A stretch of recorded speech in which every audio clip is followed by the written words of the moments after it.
పరిస్థితుల నుంచి అక్కడి నుంచి వెళ్ళిపోవాలంట, పారిపోవాలంట. ఉంటే మనకి ప్రమాదం కనుక దేవుడు చెబుతా ఉన్నాడు, పారిపోవుడి అనే అంశం ద్వారా దేవుడు మాట్లాడుతూ ఉన్నాడు. చూడండి, బైబిల్ గ్రంథాల నుంచి కొన్ని మాటలు నేర్చుకుందాం. ఆదికాండము 19వ అధ్యాయము 17వ వచనాన్ని చదువుకుందాం. ఆదికాండము 19వ అధ్యాయము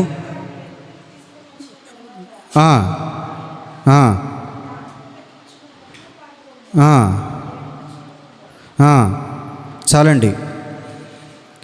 పారిపోమని చెబుతూ ఉన్నారు. నువ్వు వెనుక తిరిగినా ఇక్కడ ఆగినా కూడా ఏమైపోతావు? అది ఎలాంటి స్థలం అంటే నాశనకరమైన స్థలం. మొదటిది, నాశనకరమైన స్థలంలో నుంచి దేవుడు చెబుతున్న మాట ఏంటంటే, నువ్వు వెనుతిరిగి చూడొద్దు, ఇక్కడ నిలవద్దు, ఇక్కడ నుంచి నీవు పారిపో అని దేవుడు సెలవిస్తూ ఉన్నాడు. కొన్ని నాశనకరమైన స్థలాలు ఉంటాయి. అక్కడ మనం నిలిచామంటే మనం కూడా నాశనం అయిపోతాం, మనం కూడా పాడైపోతాం. అక్కడ జరిగిన సంఘటన అంతా కూడా మనకు తెలుసు. దేవుడు అగ్నిగంధకాలు కురిపించాడు. ఈయన అక్కడే ఉంటే దేవుని యొక్క శాపానికి కూడా గురైపోయేవాడు, దేవుని యొక్క ఉగ్రతకి గురైపోయేవాడు. అందుకనే దేవుని యొక్క ఉగ్రత నీ మీదకి రాకుండానట్లు, దుష్టులతో పాటు నువ్వు కూడా నశించకుండానట్లు, పాపులతో పాటు నువ్వు కూడా నశించుకున్నట్లు అక్కడి నుంచి నీవు వెనుదిరిగి చూడకుండా పారిపో అని బైబిల్ గ్రంథంలో దేవుడు సెలవిస్తూ ఉన్నాడు. ఈ రోజున నీతో నాతో కూడా దేవుడు మాట్లాడుతూ ఉన్నాడు. కొన్ని స్థలాల్లో మనము కూడా ఉన్నామంటే పాపులతో పాటు వచ్చే శిక్ష మనము కూడా అనుభవించాలి. వారి మీదకి వచ్చే శాపం మన మీదకు కూడా వస్తుంది, వారి మీదకి వచ్చే కీడు మన మీదకు వస్తుంది, వారి మీద జల్లే బురద మన మీద కూడా జల్లుతారు, వారు పడే మాటలు నీవు నేను కూడా పడవలసి వచ్చింది. అందుకని కొన్ని స్థలాల్లో దేవుడు ఉండొద్దని సెలవిస్తూ ఉన్నాడు. ఉంటే మనము కూడా ఏమవుతామంటే నాశనం అయిపోతాం, పాడైపోతాం. ఆ స్థలం ఎలాంటి స్థలం అంటే నాశనకరమైన స్థలము, లేదా దేవుని శాపానికి గురైనటువంటి స్థలంగా మనం పేర్కొనవచ్చు. ఇప్పుడు కొన్ని ప్రదేశాల్లో మనం ఉండకూడదంట. త్రాగుబోతులు ఉన్న కాడ మనం కూడా ఉన్నాంకో, ఆడు ముందు ఎక్కువై ఎవరిని కొడతాడో తెలియదు, ఆడిని ఆడే గాయపరుచుకుంటాడో కూడా తెలీదు. లేదా ఊరుకుని ఉన్నా కూడా నీ మీద కూడా వచ్చే అవకాశము ఉంది, ఏం జరిగిద్దో తెలియదు. కొన్ని ప్రదేశాల్లో ఉండద్దు అన్నాడు. తాగుబోతులు ఉన్న కాడ కావచ్చు, తిరుగుబోతులు ఉన్న కాడ కావచ్చు, అబద్ధాలు ఆడేవారి కాడ కావచ్చు, జోదం ఆడేవారి కాడ కావచ్చు, లంచగొండ్లు కాడ కావచ్చు, దొంగతనం చేసే కావచ్చు, పాపం చేసే స్థలం కావచ్చు. కొన్ని స్థలాల్లో మనం ఉన్నామంటే మనము దేవుని యొక్క శాపానికి గురయ్యే అవకాశం ఉంది. అందుకనే అక్కడ రాయబడిన మాట ఏంటంటే, పారిపో, ఇక్కడ నీవు నిలవద్దు. తన్నుకునే కాడ ఉన్నావుకో, తన్నుకునే కాడ ఉంటే వారికి పడే దెబ్బ మనకు పడిద్ది. మధ్యలో హీరోలాగా అడ్డెళ్ళావనుకో, వారి కోపం మీద పెట్టి పీకాల్సింది నీ కోపం మీద పెట్టి పీకేసేస్తారు, ఏం జరిగిద్దో కూడా తెలియదు. అందుకనే కొన్ని స్థలాల్లో దేవుడు ఉండొద్దు అంటున్నాడు. ఉంటే అది మనకు ప్రమాదం. అందుకని నీవు నేను కూడా ఒకవేళ అక్కడే నిలుచుంటున్నామేమో, ఇవాళ బాగానే ఉండొచ్చు, రేపు బాగానే ఉండొచ్చు, హఠాత్తుగా దేవుని యొక్క ఉగ్రత దిగి వచ్చిద్ది, హఠాత్తుగా దేవుని యొక్క శాపం దిగి వచ్చిద్ది. దిగి వచ్చినప్పుడు దేవుని శాపానికి ఎవరు కూడా తట్టుకోలేరు. జలప్రలయం వస్తుందంటే అందరూ పిచ్చోడురా, ఎర్రోడురా అన్నారు. చక్కగా ఆయనకే చెప్పాడు, వినలేదు, వదిలేసాడు, పడవెక్కాడు. పడవలో ఉన్న వారందరూ సేఫ్గా ఉన్నారు. పడవ కింద ఉన్నోళ్ళు తలుపుది అని అంటే తలుపు తీయటాక ఆయన వేయలేదు, వేసింది దేవుడు. దేవుడు వేసిన తలుపుని ఎవరో తీయలేరు. మరి నీవు నేను కూడా ఎలాగుంటున్నావు ఒకసారి పరిశీలన చేసుకోండి. దేవుడు అన్నాడు పారిపోమన్నాడు. ఎక్కడి నుంచి? ఎక్కడైతే నాశనకరమైన స్థలం ఉందో, ఎక్కడైతే దేవునికి వ్యతిరేకమైన పనులు క్రియలు జరుగుతున్నాయో ఆ స్థలం నుంచి నీవు పారిపో అని దేవుడు సెలవిస్తా ఉన్నాడు. మరి మనం వెళ్ళిపోతున్నామా? అక్కడే ఉంటున్నామా? ఒకవేళ అక్కడే ఉంటే దేవుని యొక్క ఉగ్రతకు మనం కూడా గురి అయ్యే అవకాశము ఉంది. చాలామంది ఫ్రెండ్షిప్లో స్నేహం కోసం వెళ్ళి ప్రాణాలు పోగొట్టుకున్న వారిని నేను చాలామందిని చూశాను. ఈడుపుగల్లు అనే ప్రాంతం ఒకసారి నేను ప్రార్థన చేయటానికి వెళ్తే కటౌట్ వేస్తుంది. ఇదేంటి కుర్రోడు చచ్చిపోయాడు అనుకుంటే అప్పుడేనయ్యా విమానాశ్రయంలో డ్యూటీకి వెళ్ళి వచ్చాడు. కంకిపోడు వెళ్దాం రా అని తీసుకెళ్ళాడంట. నేను ఇప్పుడే వచ్చారా అన్నా కూడా నాకంటే నీకు అలసట లేకపోతే విశ్రాంతి ఎక్కువ అని అనేప్పటికీ స్నేహం కోసం వెళ్ళాడు. వెళ్తా టెన్ టైర్ల బండి కింద ఇద్దరు కూడా చచ్చిపోయారు. అంటే వెళ్ళకూడని స్థలాలకి వెళ్ళకూడదు, చేయకూడని స్నేహాలు చేయకూడదు. నువ్వు ఉన్నావంటే వారితో పాటు శాపం నువ్వు కూడా అనుభవించవలసి వచ్చింది. ఆయన చచ్చిపోయాడు, ఈయన చచ్చిపోయాడు. ఈమెకు ఒక్కగానొక్క కొడుకు, తీరని శోకం. ఆమె దుఃఖాన్ని ఎవరో తీర్చలేరు. అందుకనే దేవుని శాపం నీ మీదకి రాకముందే, దేవుని ఉగ్రత నీ మీదకి రాకముందే నువ్వేం చేయాలంటే నాశనకరమైన స్థలములో నుంచి మనం బయటికి పారిపోవాలంట. పాపపు స్థలంలోంచి పారిపోవాలి, చెడు సావాసాల్లోంచి మనం పారిపోవాలి. వారి మధ్యలో ఉన్నామంటే వారి మీదకి వచ్చిందే మన మీదకి వచ్చింది. అందుకనే వారి మీదకి వచ్చింది మన మీదకి రాకుండా ఉండాలంటే దేవుడు ఈరోజు నీకు అవకాశం ఇస్తూ ఉన్నాడు. అక్కడ నుంచి నీవు పారిపోమంటున్నాడు. రెండో మాట చూడండి, కొరింథీయులకు రాసిన మొదటి పత్రిక 6వ అధ్యాయము 18వ వచనాన్ని చదువుదాం. 6:18.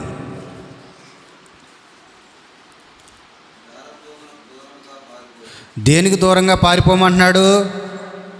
ఎందుకు పారిపోమంటున్నాడు? చదువుదాం, కంటిన్యూ చదువుదాం.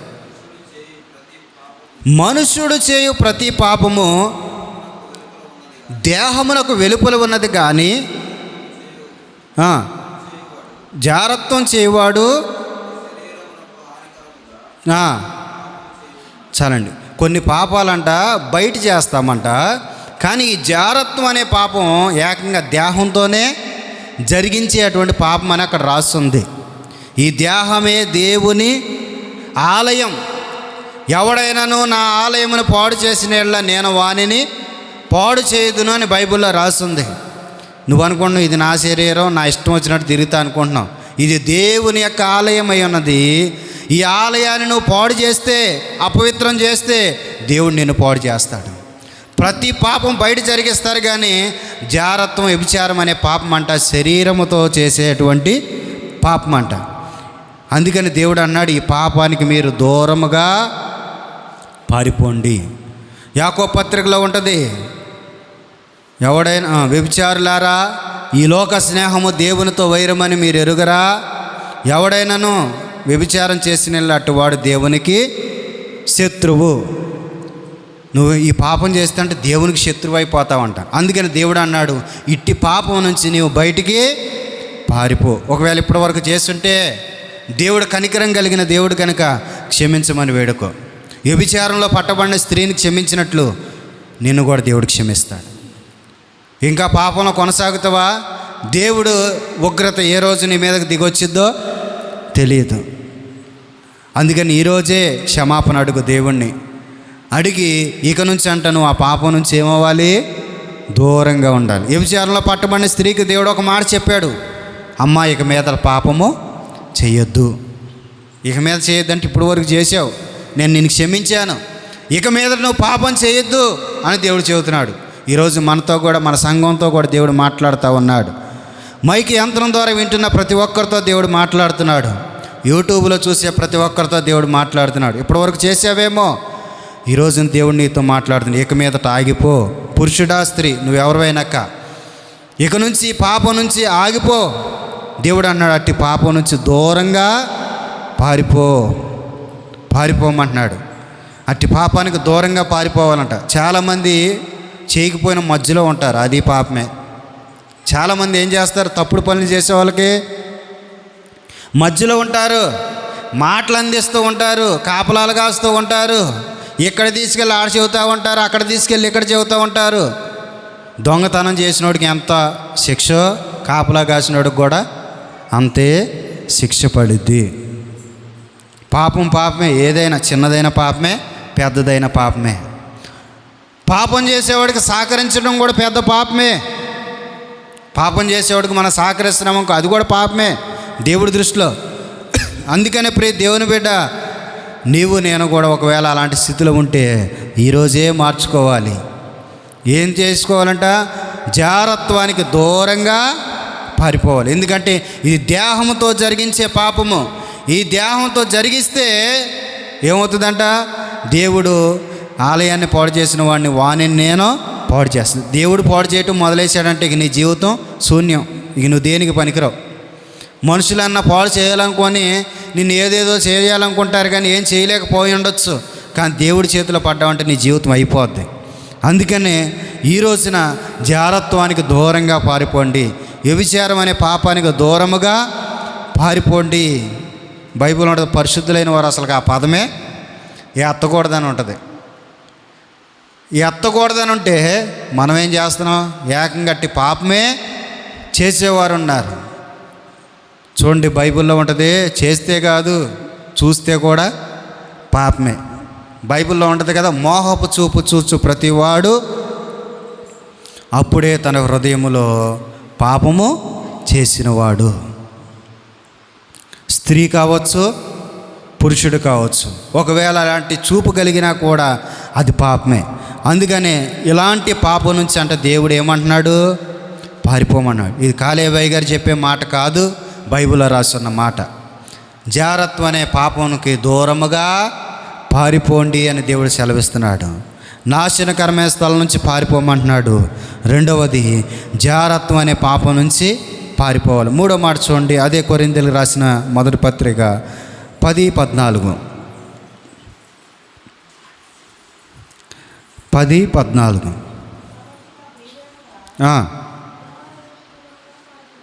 దేనికి పారిపోవాలంటే మూడవది విగ్రహారాధనకు దూరముగా పారిపోండి.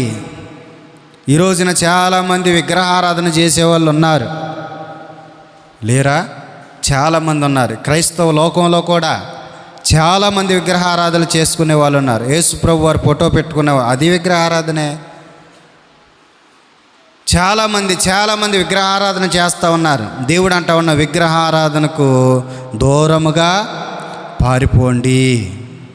బైబిల్లో దేవుడు ఆజ్ఞ చెప్పాడు కదా, పైన ఆకాశం అందే కానీ ఆకాశం కింద భూమి అందే కానీ భూమి కింద నేల అందే కానీ ఏ రూపమునైనాను విగ్రహమునైనాను నువ్వు చేసుకోకూడదు, నువ్వు చేసుకోవద్దు అన్నారు. మరి నువ్వెందుకు వెళ్తున్నావు?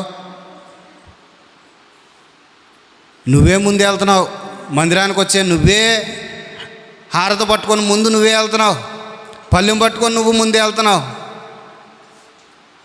చేయకూడని అన్నీ మనం చేస్తూ ఉన్నాం. ఎక్కడ చేస్తున్నాం? విగ్రహారాధన చేస్తున్నాం. విగ్రహారాధన స్థలాలకు వెళ్తూ ఉన్నాము. తినకుండా మట్టి తినేవాళ్ళు ఉన్నారు, చేయకుండా పనులు చేసేవాళ్ళు ఉన్నారు. ఏదో సమాధి దగ్గర పూలు తీసుకుంటే ఏదో అయిపోద్ది అనుకుని మూఢనమ్మకాలతో చాలామంది బ్రతుకుతూ ఉన్నారు. నిజ దేవుడిని విడిచిపెట్టి, నిజ రక్షకుడిని విడిచిపెట్టి, యేసయ్య ఏమన్నాడు? ఎక్కడైతే 2-3 నా పేరట కూడి ఉంటారో నేను అక్కడ ఉంటా అన్నాడు. మరి నువ్వేం చేస్తున్నావు? నువ్వు ఎక్కడికో పరిగెత్తుతున్నావు, ఏదో చేస్తూ ఉన్నావు. ఎక్కడో మొక్కితే ఏదో జరిగిపోద్ది, ఎక్కడో సాగిలి పడితే ఏదో జరిగిపోద్ది, ఏదో ఇస్తే ఏదో అయిపోద్ది అనుకుంటున్నావు చాలామంది. దానివల్ల ప్రయోజనం ఏమీ లేదు. విగ్రహారాధనకు దూరముగా పారిపోమంటున్నాడు. బైబిల్లో స్పష్టంగా చెబుతాడు, స్త్రీ రూపమును చేసుకోవద్దు, పురుష రూపమును చేసుకోవద్దు, మత్స్య రూపమును చేసుకోవద్దు, జంతు రూపమును చేసుకోవద్దు, రాయిని రప్పని చెట్టుని పుట్టని కూడా మొక్కవద్దు. ఒకవేళ నీ ఇంటోళ్ళు పిలిచినా బంధువులు పిలిచినా మొహమాటానికి కూడా నీవు ఆ స్థలానికి వెళ్ళొద్దు అని బైబిల్లో రాస్తుంది. మరి మనం ఎందుకు వెళ్తున్నాం? అన్నీ తెలుసు కూడా మనం వెళ్తూ ఉన్నాం. చాలామంది అన్నీ తెలుసు. దేవుడు అంటే తెలుసు, విగ్రహారాధన చేయకూడదని తెలుసు, భక్తి ఏంటో తెలుసు, అన్నీ తెలుసు కూడా వెళ్ళకూడని స్థలాలకు వెళ్తూ ఉన్నాం. తీర్పు అనేది ఒకటి ఉంది, లెక్క చెప్పవలసిన రోజు ఒకటి ఉంది. తెలియని వాళ్ళనైతే దేవుడు క్షమిస్తాడు. తెలుసు నువ్వు వెళ్తున్నావంటే దేవుడు కూడా నిన్ను క్షమించడం. ఒక ఆమెను ఎందుకు వెళ్ళావమ్మా పలానా సాటుకంటే మా అయ్యగారు వెళ్తే లేదు కానీ నేను వెళ్తే వచ్చిందా అందా ఒక ఆమె. అయ్యగారు నరకానికి పోతాడు, మైకులో చెబుతున్నా, అయ్యగారు నరకానికి పోతాడు, నువ్వు కూడా నరకానికి పోతావు. అయ్యగారికి 2 తీర్పులు, నీకు ఒకటే తీర్పు. ఎల్లగోణ స్థలానికి వెళ్తే అయ్యగారు నేను దేవుడు క్షమించడు. క్షమిస్తాడా? నా బోధ చేస్తున్నాడులే అని దేవుడు ఏమన్నా ఊరుకుంటాడా? బైబిల్లో ఉంటుంది, రేపటి రోజున తీర్పులో నిలబడినప్పుడు అంట కొంతమంది అంటారంట, నీ పేరట అద్భుతాలు చేశాం, స్వస్థతలు చేశాం, మహత్కార్యాలు చేశాం, దెయ్యాలు వదలగొట్టాం, రోగులను స్వస్థపరిచాం, మీరెవరో నాకు ఒక్క మాటతో అయిపోద్ది. ఇప్పుడు దెయ్యాలు వదలగొట్టేది ఎవరు? అయ్యగారే అనండి. ఎవరు? అయ్యగారులే కదా ఎక్కువ శాతం. విశ్వాసులు తక్కువ, అయ్యగారులు ఎక్కువగా ఇలాంటి పనులు చేస్తారు. అంటే అయ్యగారులకి ఏం లేదు, తప్పు చేస్తే, పొరపాటు చేస్తే ఆ రాజ్యంలో స్థానము లేదు. మరి అక్కడ దాకా ఎందుకండి? నా ఇల్లంతట్లో నమ్మకస్తుడు అన్నాడు. ఎవరినే? మోషే గారిని. కానీ చూడాల్సిన ప్రదేశాన్ని చూశాడా? అడుగు పెట్టాడా? ఆయనకే లేదు. ఎర్ర సముద్రాన్ని పాయలు చేశాడు. అంటే ఆయన చేయటం కాదు, దేవుడు ఆయన ద్వారా చేయించాడు. నువ్వు ఇలా నుంచో నేను చేస్తా అన్నాడు. మరి అన్ని అద్భుతాలు చేయించిన ఆయన కూడా చిన్న పొరపాట్లకి వెళ్ళలేకపోయాడు. మరి మనం ఎలాగున్నాం? చిన్న పొరపాటు అనుకోవచ్చు, అది జీవితం మీద ప్రభావం చూపించవచ్చు, పరలోకాన్ని కూడా తప్పించవచ్చు. చిన్నదే, దేవునికి అవిష్టమైంది. అయితే ఎంతమంది ఇలాంటి పాపం చేస్తున్నారు నాకు తెలీదు. దేవుడు అంటున్నాడు, అలాంటి స్థలాల్లోకి మీరు ఉండొద్దు, విగ్రహారాధనకి మీరు దూరముగా పారిపోండి అని దేవుడు సెలవిస్తూ ఉన్నాడు. చాలామంది ఇలాంటి పనులు చేస్తూ ఉన్నారు. వెళ్ళకూడని స్థలాలకు వెళ్తూ ఉన్నారు. వెళ్ళకూడని స్థలాలకు వెళ్తే దెయ్యాలు పడతాయి, మళ్ళీ రేపు మేమే వదిలేయాలి. వెళ్ళకూడని స్థలాలకు వెళ్తే దెయ్యాలు పడతాయి. వెళ్ళకూడని స్థలానికి వెళ్ళాం, అక్కడ పట్టరాంది పట్టింది, ఇక మీరే చేయాలంటారు. అంత బాధ ఎందుకు? నువ్వు వెళ్ళకూడని స్థలానికి వెళ్ళకుండా ఉన్నావంటే దేవుని కాపుదల కూడా నీకు ఉంటుంది. విగ్రహారాధనకు దూరముగా పారిపోండి. మరొక మాట చూద్దాం. తిమోతికి రాసిన 2వ పత్రిక 2వ అధ్యాయము 22వ వచనాన్ని చదువుదాం. తిమోతికి రాసిన 2వ పత్రిక, ఇవాళ మంచి నిలబట్టరాం. 2వ పత్రిక 2వ అధ్యాయము 22వ వచనాన్ని చదువుదాం.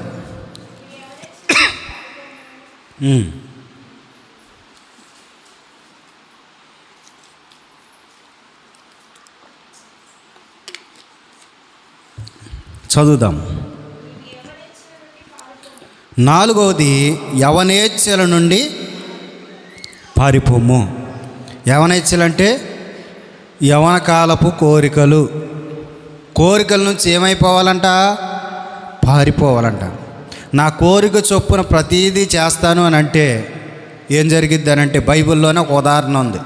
సొలొమోను అంట కన్ను ఆశించిందల్లా అనుభవించేశాడు.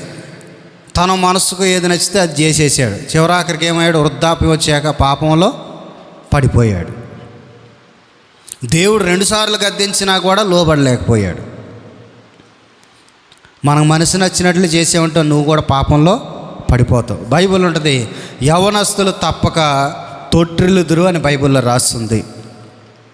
యవనస్తులు తప్పక పడిపోతారని కూడా బైబిల్లో రాస్తుంది. అయితే ఇక్కడ రాసిన మాట ఏంటంటే, యవనేచ్ఛల నుంచి పారిపో, యవ్వన కోరికల నుంచి పారిపో. యవనంలో కొన్ని కోరికలు ఉంటాయంట. ఆ కోరికల నుంచి నువ్వు పారిపోవాలి. కోరికలను అదుపు చేసుకోవాలి. అదుపు చేసుకోకుండా నీ కోరిక యావత్తు నీ ఇచ్చే ప్రకారం నువ్వు నడుచుకున్నావంటే నువ్వు పాపంలో పడిపోతావు. అందుకని దేవుడు అన్నాడు, నీ యవన కోరికల నుంచి నువ్వు పారిపో. నువ్వు అక్కడే ఉన్నావంటే, కోరికల దగ్గరే ఉన్నావంటే ఖచ్చితంగా పాపంలో పడిపోతావు. కోరికల దగ్గరే ఉన్నావంటే నువ్వు ఖచ్చితంగా శాపాన్ని అనుభవిస్తావు. ఒక్కసారి మనకి చెడ్డ పేరు వచ్చిందంటే దాన్ని మార్చుకోవటానికి జీవితకాలమే పట్టచ్చు. నమ్ముతారా? నమ్మరా? ఇక ఒకసారి చెడ్డ పేరు వచ్చాక మనం మంచి చేసినా కూడా, అబద్ధాలు చెప్తున్నాడు ఇంకో నిత్యము వాడు నిజం చెప్పినా కూడా నమ్మరు. ముందు తాగేవాడు మానేసిన తర్వాత ధ్వంసపు పట్టుకున్నా కూడా ఆడేం తాగుతున్నాడు అంటారు? ముందే తాగుతున్నాడు వీడు. నువ్వు ధ్వంసప్పే పట్టుకుంది, కానీ నీ మీద ఉన్న ముద్ర లాంటిది, నీ మీద ఉన్న చెడ్డ పేరు లాంటిది, దానివల్ల నువ్వు ముందే తాగుతున్నావంట. అలాగినా పేరు తెచ్చుకోవటం చాలా సులువు, దాన్ని మాపుకోవటం చూడ అది చాలా కష్టం. అందుకని నీ యవ్వన కోరికల నుంచి నీవు పారిపో. యవ్వనంలో కోరికలు ఉంటాయా ఉండవా? చాలా కోరికలు ఉంటాయి. తినాలని, తాగాలని, ఎంజాయ్ చేయాలని. కొంతమంది అంటారు ఇప్పుడు కాదు ఎప్పుడండి చేసేది అనేవాళ్ళు కూడా ఉన్నారు. బైబిల్లో కూడా ఉంది, ఓ యవనుడా, నీ యవన కాలంలో నీ హృదయం సంతోషపరుచుకుంటూ ఉండమని. చూడండి, ఆ మాట చూపిస్తా ఒకసారి బైబిల్లో నుంచి. ప్రసంగి గ్రంథం 11వ అధ్యాయం 9వ వచనాన్ని చదువుదాం. యవన కాలంలో గురించి ఒక మాట రాస్తుంది, 11:9. ఒక్కసారి చదువుదాం.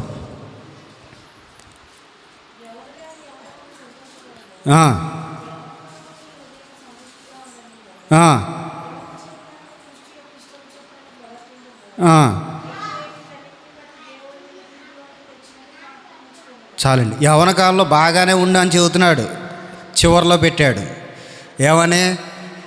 అన్నిటిని బట్టి తీర్పు ఉన్నదని నీవు జ్ఞాపకము చేసుకో. ఫస్ట్ ఏమన్నాడు? నీ యవన కాలంలో సంతోషంగా ఉండు. నీ హృదయం హృదయమును బాధపరచకుండా, హృదయం ఎలాగైతే సంతోషంగా ఉండాలనుకుంటుందో అలా కొన్ని అన్నీ చెప్పిన తర్వాత అంటాడు, వీటన్నిటిని బట్టి తీర్పు ఉన్నదని మర్చిపోకుండా జ్ఞాపకం చేసుకో.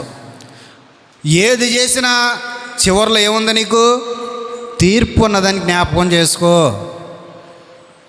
అని అక్కడ ప్రసంగిలో జ్ఞాని అయిన సొలొమోను చక్కటి మాటలు రాశాడు.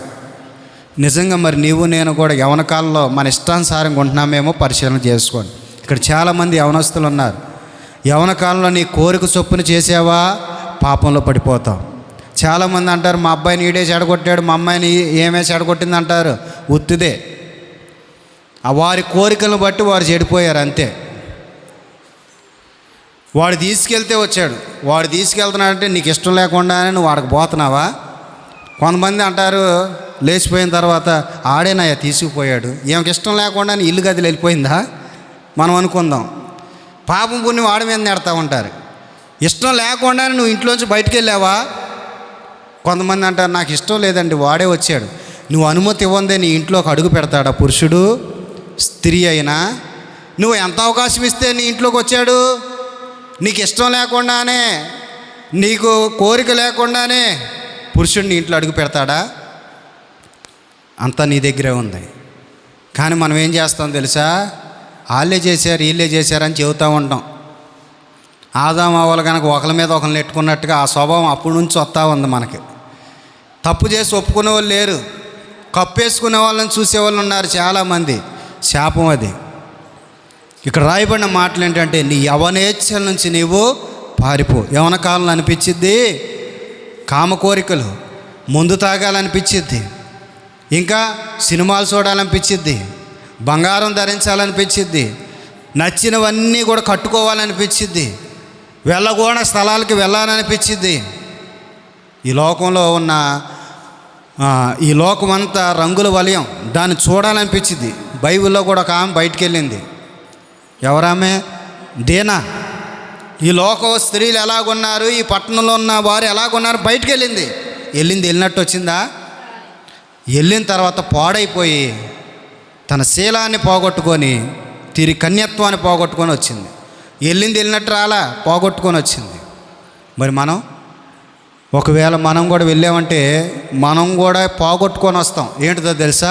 పవిత్రతను పోగొట్టుకుంటాం, పరిశుద్ధతను పోగొట్టుకుంటాం, ప్రార్థనా జీవితాన్ని పోగొట్టుకుంటాం. క్రైస్తవులుగా ఉన్న మనం క్రైస్తత్వాన్ని పోగొట్టుకొని లోకంలో కలిసిపోయే అవకాశాలు ఉన్నాయి. అందుకనే మనం ఎవరితో పడితే వాళ్ళతో మనము ఉండకూడదు, ఎవరితో పడితే వారితో స్నేహం చేయకూడదు. బైబిల్ ఉంటుంది విశ్వాసికి అవిశ్వాసికి. మరి నువ్వు విశ్వాసివి అవిశ్వాసతో సహవాసం చేసావంటే నీ విశ్వాసాన్ని కోల్పోతావు. లోకస్తుడితో సహవాసం చేసావనుకో నువ్వు కూడా లోకస్తుడు అయిపోతావు. లోకంలో తిరిగే వారితో నువ్వు సహవాసం చేసావంటే మనం కూడా లోకస్తులమే అయిపోతాం. నిన్నటి వరకు నిన్నటి వరకు ఏమే బాగానే ఉంది, కానీ ఎప్పుడైతే ఇలా సహవాసం పట్టారో వీళ్ళు కూడా నిదానంగా లోకంలో కలిసిపోయారు. ఆ పేరు తెచ్చుకోకముందే నీ యవ్వన కోరికల నుంచి నిన్ను పారిపోమని దేవుడు సెలవిస్తూ ఉన్నాడు. తప్పు జరిగిపోయాక పక్కన వాళ్ళ మీద నెట్టిన ఉపయోగం లేదు. ఒకవేళ ఈ లోకంలో మనం బుకాయించవచ్చు, కానీ దేవుడి దగ్గర మనం ఏమీ బుకాయించలేము, చేయలేము. జ్ఞాపకం చేసుకో. అందుకనే నీ కోరికలన్నిటిని కూడా ఏం చేసేయాలి? కోరికల నుంచి పారిపోమని సెలవిస్తూ ఉంది. యేసేపుకు కూడా అవకాశం వచ్చింది, కానీ వస్త్రాన్ని అక్కడ విడిచిపెట్టి అక్కడి నుంచి పారిపోయినట్లుగా బైబిల్లో రాసింది. మీ అందరికి కూడా ఒక మాట చెబుతా. చాలామంది ఒక్కొక్కరు మాదిరిగా పెట్టుకుంటారు. ఎవరినంటే సినిమా హీరోయిన్ని మాదిరిగా పెట్టుకుంటారు. నేను ఏమలాగా డ్రెస్ వేసుకోవాలి, ఏమలాగా ఉండాలి, అలాగా ఉండాలనుకుంటారు. నువ్వు పరిశుద్ధంగా జీవించాలనుకో, యేసేపుని మాదిరిగా పెట్టుకో. నువ్వు ఎలాగ ఉండాలనుకుంటే, నీ జీవితం పరిశుద్ధంగా ఉండాలంటే యేసేపుని మాదిరిగా పెట్టుకో. ఆయన ఎలాగైతే పాపం నుంచి పారిపోయాడో నువ్వు కూడా అలాగ పాపం నుంచి పోతే ఫలించేడు కొమ్మ అని బైబిల్లో ఆయన గురించి రాయబడింది. నీ జీవితం కూడా ఫలించే కొమ్మగా ఉంటుంది. చూడండి, చివరి మాట చెప్పుకొని ముగించుకుందాం. మత్తయి శుభవార్త 10వ అధ్యాయము 23వ వచనం చదువుదాం. మత్తయి శుభవార్త 10:23.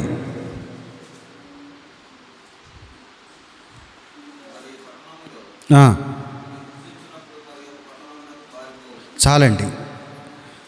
ఇక్కడ అద్భుతమైన మాట రాస్తుంది.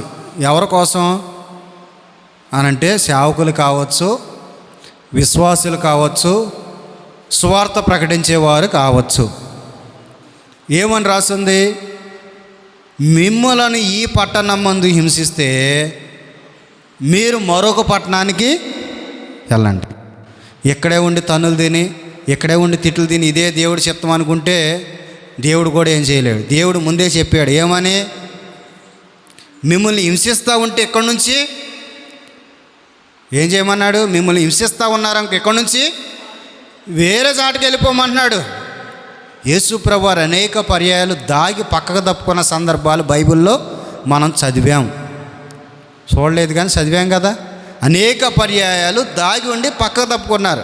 సిలువ వేయబడే సమయంలో వేయబడ్డారు. అంటే ఎప్పుడు ఏది చేయాలో ఆయన తెలుసుకొని చేశాడు. మనం సమయం సందర్భం లేక ఇది దేవుడి చిత్తం, నాకు దెబ్బ పడితే దేవుడి చిత్తం అని దెబ్బలు తినటం కాదు. దేవుడు జ్ఞానాన్ని ఇచ్చాడు. బైబిల్లో కొన్ని వచనాలను ఇచ్చాడు. ఏమనంటే, ఒకవేళ మిమ్మల్ని హింసిస్తూ ఉంటే అక్కడే ఉండి మాటలు చెప్పి దెబ్బలు తిని తన్నులు తినమని దేవుడు చెప్పట్లేదు. కానీ ఏమని చెబుతున్నాడు? మిమ్మలను హింసిస్తే ఈ పట్టణం నుంచి మరొక పట్టణానికి వెళ్ళి సువార్త చెప్పండి. ఇంకా బైబిల్లో అద్భుతమైన మాటలు రాస్తుంది. మిమ్మల్ని చేర్చుకొని పట్టణంలో మీ పాదాలు దులిపేసి వెళ్ళిపోమన్నాడు. చేర్చుకోకపోయినా సరే మనం అక్కడే ఉండి తన్నులు తిని తిరుగులు తినాల్సిన అవసరం ఏమీ లేదు. ఒకవేళ దేవుడే కనుక మనల్ని పంపిస్తే అవతల వారిని దేవుడే ఖచ్చితంగా మారుస్తాడు. వారే అయ్యా మాకు చెప్పంటారు. లేదా వారిలో నుంచి ఎవరో ఒకరిని దేవుడు లేపుతాడు. దేవుడు ప్రణాళిక ఉంటే దేవుడే కార్యాన్ని ఖచ్చితంగా చేస్తాడు. ఒకవేళ దేవుడి చిత్తం లేకుండా మనం వెళ్ళి చేసిన, దేవుడు అంటా ఉన్నాడు, సరే ఆ పట్టణం మీద నీకు భారం ఉంది, వెళ్ళావు, కానీ అక్కడ దేవుని చిత్తం లేదేమో నీ ద్వారా, అక్కడ నేను హింసించడానికి తిట్టడానికి మొదలుపెట్టినప్పుడు నువ్వేం చేయాలంటే అక్కడ నుంచి పక్కకే పారిపోమని దేవుడు సెలవిస్తూ ఉన్నాడు. నేను పారిపోవటం ఏంటి? దేవుడి నిమిత్తం దూషించబడినా హింసించబడినా మంచిదే అని అక్కడ ఉండమని దేవుడు చెప్పట్లేదు. దేవుడు ఏదైతే చెప్పాడో దాని ప్రకారం మనం నడుచుకోవాలి. కొన్నిసార్లు దేవుని నిమిత్తం మనకి మాటలు వస్తాయి, తిడతారు, కొడతారు, అనేకమైన చేస్తూ ఉంటారు. దేవుడు అంటున్నాడు అక్కడే ఉండి ఓర్చుకో అని చెప్పలేదు. కానీ మిమ్ములను ఒకవేళ చేర్చుకోకపోతే వేరే పట్టణానికి వెళ్ళి సువార్తను ప్రకటించండి. రేపు దేవుడు ఎక్కడుగుతాడు? నా బిడ్డను నేను పంపించాను, లేకపోతే నా బిడ్డ ప్రేరేపణతో వచ్చాడు నీకు మాటలు చేద్దామని, నువ్వు చేర్చుకోలేదు కాబట్టి నువ్వు నరకానికి వెళ్ళను అంటాడు. అంతే. రేపు ఆయన చూసుకుంటాడు. మనం చేయగలిగింది మనం చేయాలి, ఆయన చేసేది ఆయన చేస్తూ ఉంటాడు. అందుకని మనము ఎక్కడ ఉంటున్నాము, ఎలా చేస్తాం ఒకసారి పరిశీలన చేసుకోనండి. పట్టణం నుంచి పారిపోమంటున్నాడు. ఏ విషయమా అంటే సువార్తకు వెళ్ళినప్పుడు, దేవుని యొక్క మాటలు చెవటానికి వెళ్ళినప్పుడు, మన మీదకు దాడి జరుగుతున్న సమయంలో, మాటలు అంటున్న సమయంలో, వ్యతిరేకంగా లెగుస్తున్న సమయంలో ఆ పట్టణం నుంచి మరొక పట్టణానికి మనము వెళ్ళండి, పారిపోండి, ఎక్కడే ఉండండి అని దేవుడు చెప్పట్ల, పారిపోమని దేవుడు సెలవిస్తూ ఉన్నాడు. మరి మనం కొన్నిసార్లు మూర్ఖంగా చేస్తూ ఉంటాం. మూర్ఖంగా చేయటం వల్ల దేవుని నామానికి కూడా ఏమొచ్చింది? అవమానం వస్తుంది తప్ప ఏమీ. పలానా సాటుకు వెళ్ళారండి, తన్నులు తినొచ్చారు, పలానా సాటుకు వెళ్ళారు, తిట్లు తినొచ్చారు, పలానా సాట్లకు వెళ్ళారు, ఇలా చేశారు, అలా చేశారు, అనేకమైన మాటలు మనం పడతాం తప్ప మనం పడతాం, మనల్ని బట్టి దేవుని నామానికి కూడా అవమానం వచ్చింది. అలా కాదు, దేవుడు చెబుతున్నాడు, ఒకవేళ అక్కడ వ్యతిరేకులుంటే, అక్కడ హింసించేవారు ఉంటే మీరు అక్కడి నుంచి వేరే పట్టణానికి వెళ్ళిపోండి అని దేవుడు సెలవిస్తూ ఉన్నాడు. రేపు తీర్పులో దేవుడే చూసుకుంటాడు. మనం చేయగలిగింది మనం చేస్తాం, ఆయన చేసేది ఆయన చేస్తాడు. పట్టణం నుంచి వేరే పట్టణానికి వెళ్ళమన్నాడు. సువార్త దేవుడు చెప్పాడు ఏమనంటే, భూదిగంతం అంతే, భూమి ఎంత మటుకు ఉందో, ప్రపంచం ఎంత మటుకు ఉందో అంత మటుకు సువార్త నువ్వు ఎక్కడైనా చెప్పచ్చు, దాంట్లో తప్పు లేదు. కానీ నేను చేర్చుకొని పట్టణంలో కూడా ఉండి మనం చేయాల్సిన అవసరం ఏమీ లేదు. నువ్వు చేర్చుకోనప్పుడు మనం ఏం చేయలేము. అందుకని దేవుడు అంటా ఉన్నాడు ఏమని, ఒకవేళ నేను పట్టణం చేర్చుకునే స్థితిలో లేకపోతే అక్కడి నుంచి నీవు వచ్చే. బైబిల్ నుంచి కొన్ని మాటలు నేను చెబుతాను. గెరాసేను ప్రాంతంలో యేసు ప్రభువారు దెయ్యాలు పట్టిన వానికి దెయ్యాన్ని వదలకొడితే సుమారు ఇంచుమించు ఒక 2000 దెయ్యాలు పందుల్లోకి వెళ్ళిపోయి పందులన్నీ కూడా చచ్చిపోతాయి. ఆ ప్రాంతపు వాసులు అంటారు, మా ఊరిలో ఇక నువ్వు అడుగు పెట్టద్దు, మా ఊరిలో ఉండద్దు, ఎక్కడి నుంచి నువ్వు వెళ్ళిపోమంటే యేసయ్య వెళ్ళిపోయాడా? అక్కడే ఉన్నాడా? అక్కడి నుంచి వెళ్ళిపోయాడు యేసయ్య. వెళ్ళిపోయాడు వద్దంటే మరి మనం అక్కడే ఉండి తన్నులు తింటాం ఎందుకు? దేవుడు ముందే చెప్పాడు కదా, దేవుడే చెప్పాడు ఇక్కడ వద్దు అన్నప్పుడు అక్కడి నుంచి వెళ్ళిపోయాడు. మనం కూడా మన జీవితాల్లో కొన్నిసార్లు ఇలాంటి సందర్భాలు ఎదురవుతాయనే దేవుడికి ముందే తెలుసు కనుక ఇప్పుడున్న పరిస్థితులు కూడా అలాగనే ఉన్నాయి. మనం మూర్ఖత్వానికి పోకూడదు. దేవుడి నిమిత్తం తింటే తిన్నానులే, తగిలితే తగిలిని అనుకోకుండా దేవుడు జ్ఞానాన్ని ఇచ్చాడు. తినే కాడ తినాలి దెబ్బలు, పారిపోయే కాడ పారిపోవాలి. మన లోకంలో ఒక సామెత ఉంది, తిండికి ముందు ఉండాలంట. అంటే అది చేసేటప్పుడు దానికేమో ముందు ఉండకూడదు, దీనికేమో వెనకాల ఉండకూడదు. అలాగనే జ్ఞానాన్ని ఇచ్చాడు దేవుడు. అక్కడ నువ్వు హింసించబడాలి అని రాసుంటే నువ్వు హింసించబడాలి. ఒకవేళ వద్దు అని అంటే నువ్వు హింసించబడటం వల్ల ఉపయోగం ఏమీ లేదు. దేవుడు ఏది చెప్పాడో అదే మన జీవితంలో ఆస్వాదించుకోవాలి. ఏది చెప్పాడో దాన్ని మాత్రమే చేయాలి. కనుక మనం ఎలాగున్నాం పరిశీలన చేసుకోండి. నేను ముగిస్తూ ఉన్నాను. మనం చేయాల్సిన పని ఏంటంటే పారిపోవుడి. ఎక్కడెక్కడి నుంచి పారిపోవాలంటే నాశనకరమైన స్థలం ఏదైతే ఉందో అక్కడి నుంచి వెళ్ళిపోవాలి. జారత్వం అనే స్థలం ఎక్కడైతే ఉందో అక్కడి నుంచి పారిపోవాలి. విగ్రహారాధన అనే స్థలం ఎక్కడైతే ఉందో విగ్రహారాధన నుంచి పారిపోమంటున్నాడు. యవన కోరికల నుంచి పారిపోమంటున్నాడు. అలాగనే పట్టణం నుంచి వేరొక పట్టణానికి పారిపోమన్నాడు. ఒకవేళ మనం అలాంటి స్థితిలో లేకపోతే ఈ రోజునే మనం ఏం చేసుకోవాలి? మార్చుకొని దేవుడు ఎక్కడి నుంచి అయితే పారిపోమన్నాడు అక్కడి నుంచి మనం వెళ్ళిపోయేవారిగా పారిపోయేవారిగా ఉందుము గాక. ఈ కొద్దిపాటి వాక్యం దేవుడు మనందరి వెనుకల్లో దీవించును గాక.